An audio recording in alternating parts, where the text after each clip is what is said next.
Hi friends, ఇప్పుడే అందిన వార్త. రాష్ట్రంలో రీకౌంటింగ్, కోర్టు సంచలన ఆదేశాలు. మరి ఆ వివరాలంటూ ఈ వీడియోలో తెలుసుకుందాం. వీడియో ఎక్కడ కానీ స్కిప్ చేయకుండా చివరి దాకా చూడండి, అప్పుడే పూర్తి ఇన్ఫర్మేషన్ అర్థమవుతుంది.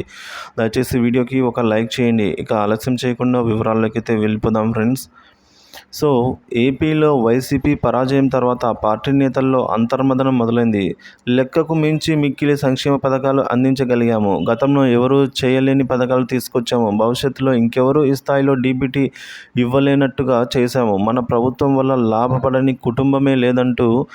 కానీ ఫలితాలు మాత్రం ఎందుకు ఇలా వచ్చాయని ఆలోచిస్తున్నారు. నాయకులే కాదు, ప్రజలు కూడా ఇలాగే ఆలోచిస్తున్నారంటున్నారు.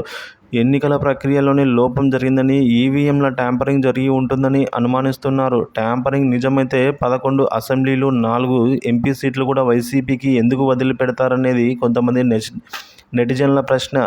ఈ చర్చ ఎలా ఉన్నా వైసీపీ అభిమానులు మాత్రము న్యాయ పోరాటానికి సిద్ధమయ్యారంటూ సాక్షి ఒక కథనం ప్రచురించింది.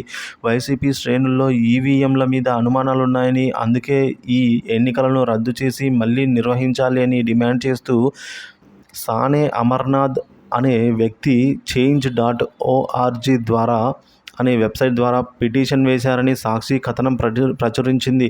వీలైనంత వరకు తిరిగి ఎన్నికలు జరిపేలా అమర్నాథ్ పోరాటాన్ని మొదలుపెట్టారని, ఆయనకు మద్దతిస్తూ వైసీపీ అభిమానులు కూడా పోరాటం మొదలు పెట్టాలని కోరింది. ఆ పోర్టల్లోకి వెళ్ళిన ఆయన పిటిషన్కి మద్దతు ఇవ్వాలని ప్రజల్ని అభ్యర్థించింది. వీలైతే రీపోలింగ్ లేదంటే కనీసం రీకౌంటింగ్ అయినా జరిపించాలంటూ అమర్నాథ్ చేస్తున్న న్యాయ పోరాటానికి మద్దతు తెలిపారని సాక్షి ప్రజలను కోరింది.